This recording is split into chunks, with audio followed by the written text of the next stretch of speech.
السلام علیکم ورحمۃ اللہ وبرکاتہ۔ غالب کی ایک اور غزل کے ساتھ میں ادھر موجود ہوں۔ کوئی امید بھر نہیں آتی،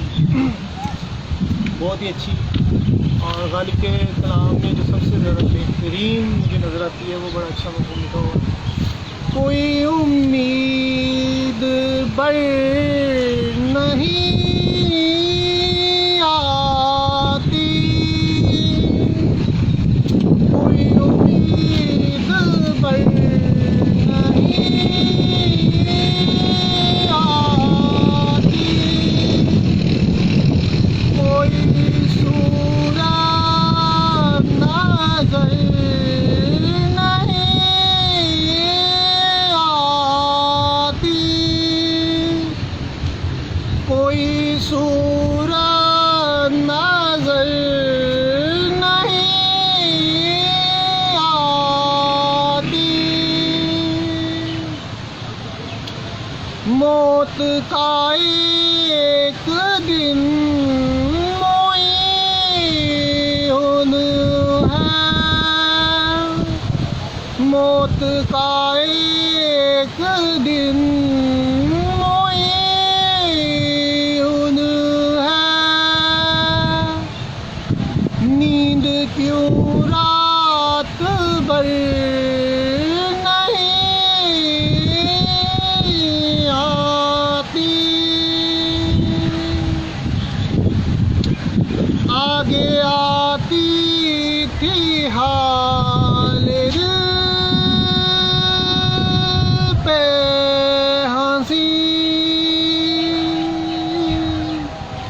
اب کسی بات پر نہیں آتی، جانتا ہوں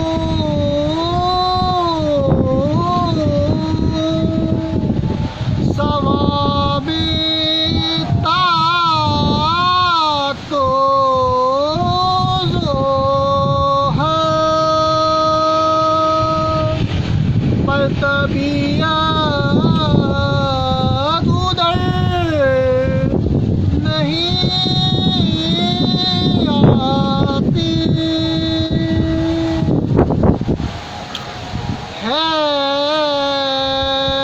کچھ ایسی بات جو چپ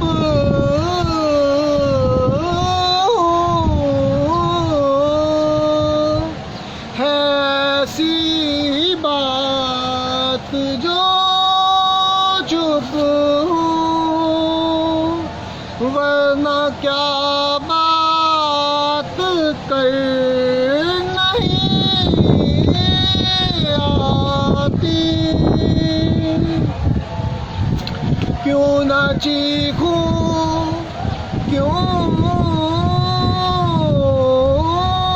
نہ چیخوں، کیوں نہ چیخوں کہ یاد کرتے ہیں، میری آواز گر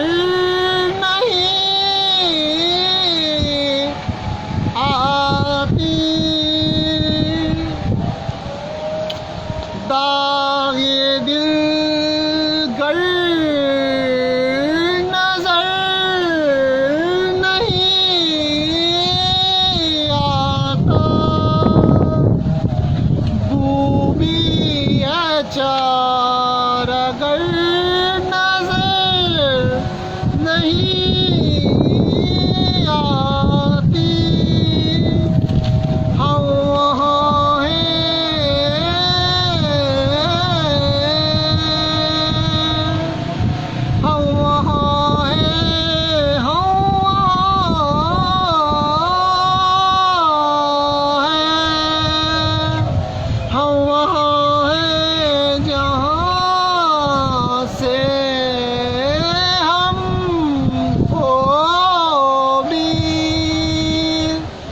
کچھ ہماری خبر نہیں آتی، مرتے ہیں آرزو میں مرنے کی، موت آتی ہے پر نہیں آتی، کعبے کس منہ سے جاؤ گے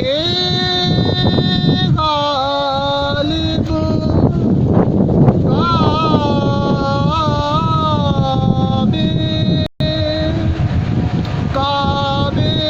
کعبے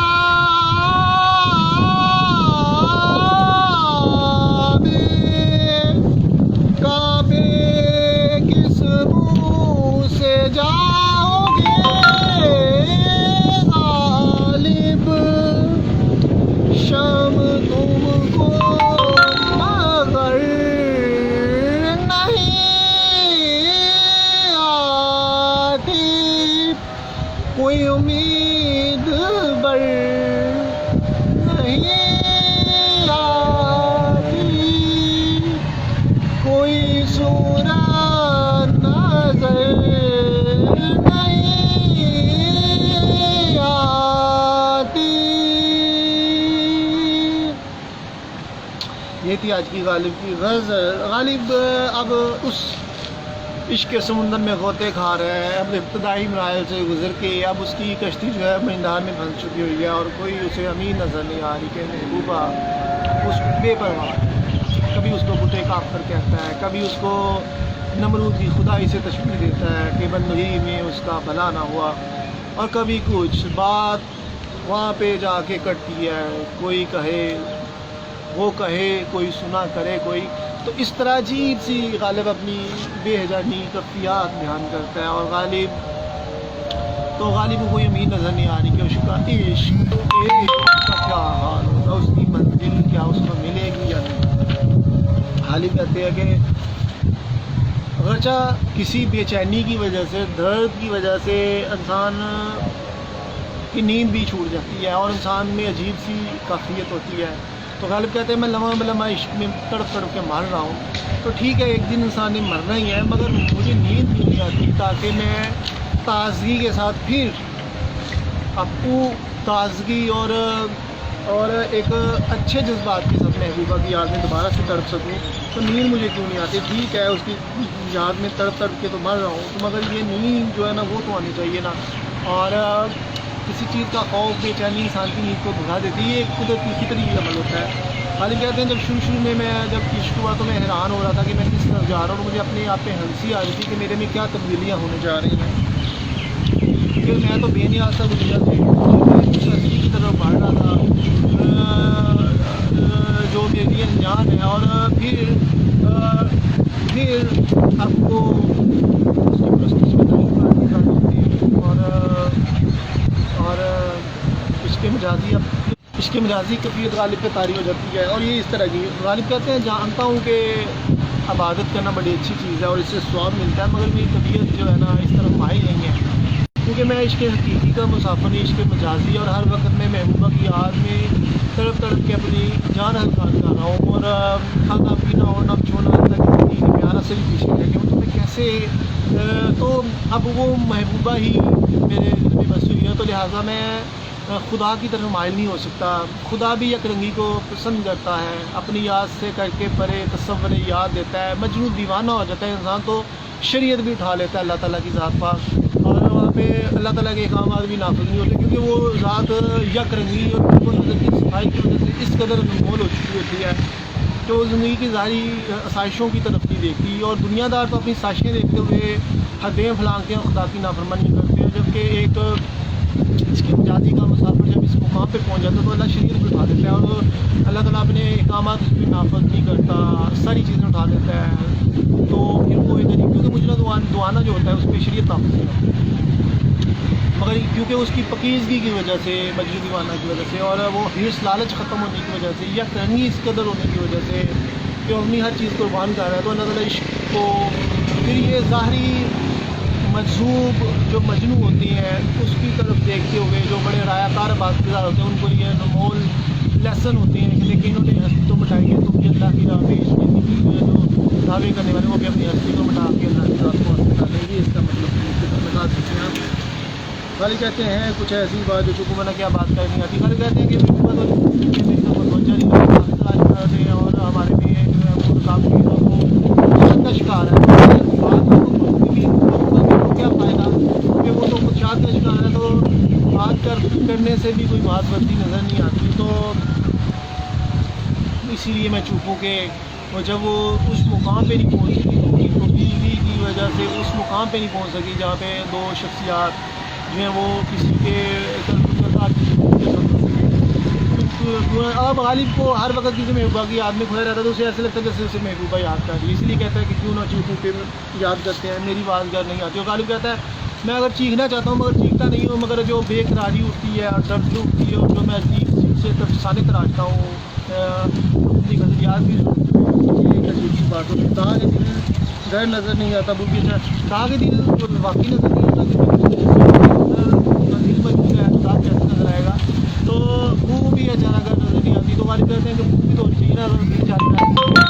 بھی نظر نہیں آ رہی، مگر غالب کی ہستی تو نظر آ رہی ہے نا جس کو دیکھتے ہوئے لوگ سخت تراشنے والی دوسری باتیں کر رہے ہیں، تو ہم وہاں ہیں جہاں پہ ہماری کیونکہ غالب کہتا ہے میں نے اپنی ہستی کو مٹا دیا اور محبوبہ کی یاد میں گم ہو گیا ہوں، تو لہٰذا ہمیں اپنی بھی خبر نہیں رہی، اور جیسے میں نے بتایا کہ ہر چیز چھوٹ چکی ہوئی ہے، اور غالب کہتے ہیں مرتے ہیں مرتے ہیں اور یوں میں مرنے کی موت آتی ہے پر نہیں آتی، غالب کہتے ہیں اس سے بہتر ہے کہ جو ہلکان جو عجیب کیفیت مجھ سے پہ تاری ہے تو بہتر ہے موت ہی آ جائے، کیونکہ کم از کم سکون تو مل جائے نا، تو محبوبہ جو ہے وہ بے پرواہ ہے، تو اگر وہ مجھ سے ناراض ہے تو پھر ایسی زندگی کا کیا فائدہ، تو غالب ادھر اپنی موت کی بھی حال بتا رہے ہیں۔ کعبے کس منہ سے جاؤ گے غالب شم تم کو مگر نہیں آتی، غالب کہتے ہیں کہ کعبے تو انسان جاتا ہے اللہ تعالیٰ سے لو لگانے کے لیے، اللہ تعالیٰ سے وابستی کرنے کے لیے، عشق حقیقی کے لیے، اگر میں ادھر جا کے بھی اپنی محبوبہ کو مانگوں گا اور کہوں گا کہ اللہ میاں مجھے میری محبوبہ دے دے، تو مجھے شرم آتی ہے کہ میں اللہ سے اس چیز کا ذکر کروں جو اس کے مجازی میں آتا ہے، تو میں اس لیے میں نہیں جا سکتا اور میں اس طرح کی اس کو نہیں مانگ سکتا، تو لہٰذا یہ آج کی غزل تھی غالب کی، اور امید ہے آپ کو پسند آئی ہوگی اور خدا حافظ۔